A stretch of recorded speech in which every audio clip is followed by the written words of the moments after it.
E aqui também outro ponto que ele levanta na espiritualidade, que eu achei bonito e frisei muito, há um mistério a contemplar. Nós temos que aprender a contemplar o nosso meio ambiente. Os budistas falam uma frase bonita que eu repito para vocês, fala que é a seguinte: antes de entrar no budismo, as montanhas eram montanhas e os rios eram rios. Depois que eu entrei no budismo, as montanhas não eram mais montanhas e os rios não eram mais rios. Depois que compreendi o budismo, as montanhas eram simplesmente montanhas e os rios eram simplesmente rios. Essa passagem. Então saber, quer dizer, por que é a diferença do primeiro para o terceiro, o que é? Quando você passa para a percepção de que toda essa natureza está ligada ao Criador, você tem um jeito de contemplar, de ver, de respeitar, que é totalmente diferente. Por isso que o Teilhard de Chardin fala: nada é profano para quem sabe ver. Nada é profano. Não existe nada profano. Tudo está envolvido no hálito do misericordioso. Não tem nada que escapa ao hálito, ao abraço do misericordioso. Daí que o Francisco vai falar justamente isso, né? Há um mistério em cada poeira.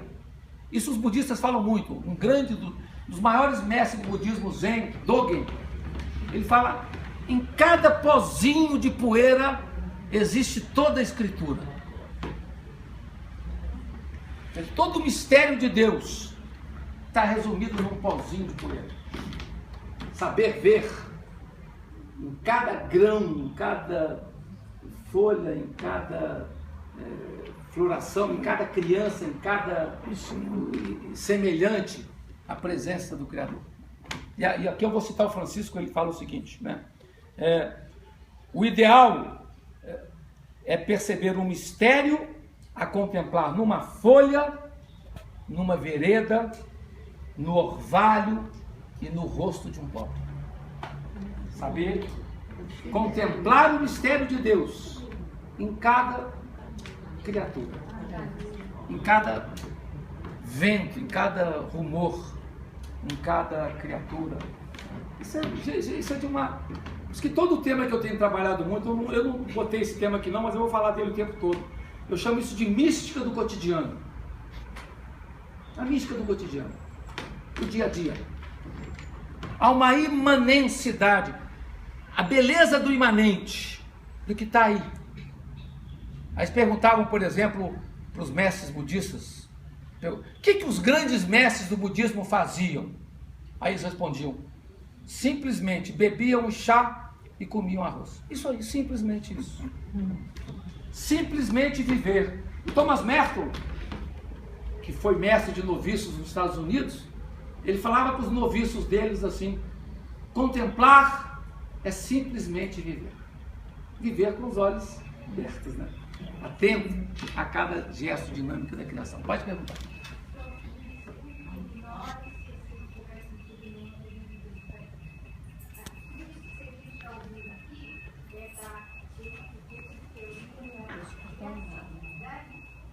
Teoria da?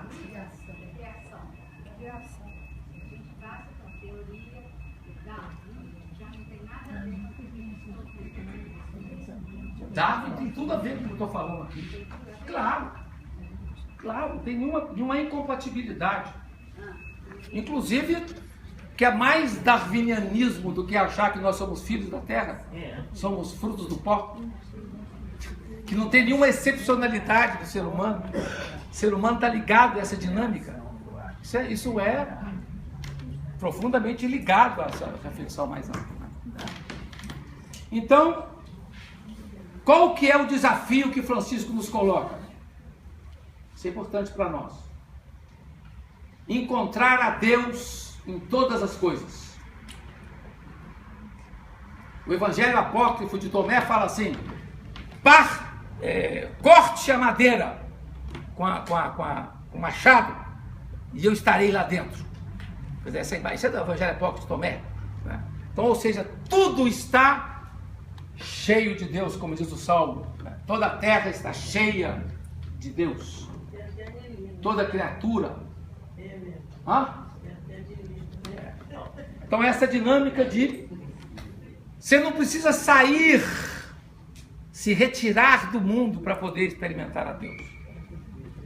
Você experimenta Deus no meio das coisas. Só que é o exemplo de Marta e Maria, né? Você está junto às coisas, mas as coisas não te possuem. Isso é o exemplo de Marta. Quer dizer, você está no meio das coisas, mas você é livre diante delas. Você não é possuído por elas. Estar no meio das coisas, mas não ser possuído por elas. Não foi você que colocou pra gente o pensamento sul, estar no mundo sem ser do mundo? Sem ser do mundo no sentido de que somos marcados por uma dimensão transcendente, mas que é mundana também. Cada vez eu estou voltando a minha visão. Toda a nossa dinâmica é simultaneamente imanente e transcendente. Simultaneamente. Se você se fixa na imanência, só a transcendência te provoca. Se você se fixa na transcendência, a imanência te chama. Sempre. Então não fugimos do mundo. Nem negamos a natureza para contemplar a Deus. Quando queremos encontrar a Deus, temos que encontrar na natureza e no mundo. De novo aí, Marta e Maria, porque a imagem que se passou sempre é Maria foi privilegiada porque contemplou Jesus, né? E Marta estava no trabalho. Hoje a tua visão é diferente. A Marta já foi Maria antes. A Marta é aquela que na ação no mundo foi penetrada pela experiência de Maria, mas foi para a prática. Você não tem que sair da prática para experimentar Deus. Essa é a expressão, a dinâmica que vai aparecer nesse tipo de reflexão. E dentro dessa espiritualidade, já estou concluindo, dentro dessa espiritualidade, o valor das pequenas coisas do cotidiano, como por exemplo a festa, as atividades gratuitas, o estar gratuitamente diante dos outros, o repouso, os momentos de refluxo, que são fundamentais para você viver essa própria dinâmica vital, né? É fundamental. Né? Na nossa vida, na nossa dinâmica vital, na nossa atividade, diz o Papa, nós somos chamados a incluir uma dimensão receptiva e gratuita. Sempre gratuidade. Sempre. Não ser movido só pela eficácia, não. Gratuidade, dom, alegria. Aliás, o tema da alegria, eu já falei muito na aula passada, né? Que é um tema que toca muito a Francisco. Uma outra forma de agir que pertence à nossa essência de seres humanos. No coração deste mundo permanece presente esse chamado do mistério que nos ama. Aliás, Santa Teresa definiu muito bem a oração assim, né? O que é a oração de Santa Teresa de Ávila? Ela fala estar com aquele que sabemos que nos ama. Isso é oração. Simplesmente estar.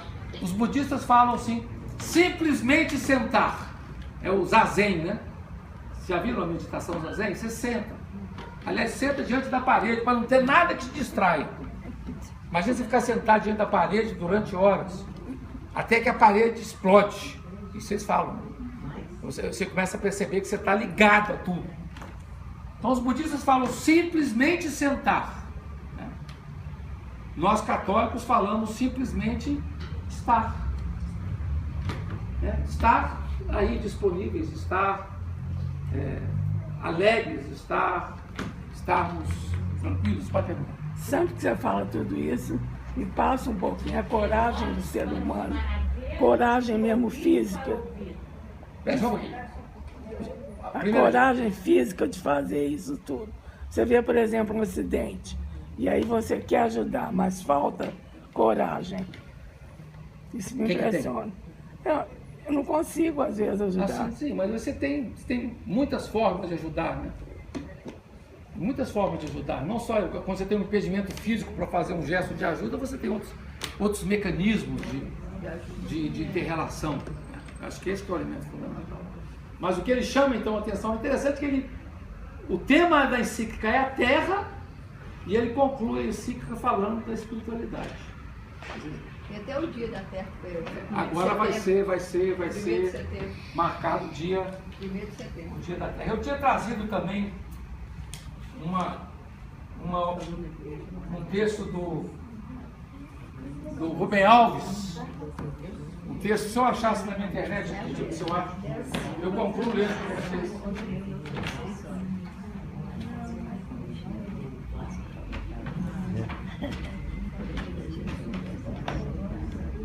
E será uma forma bonita de concluirmos.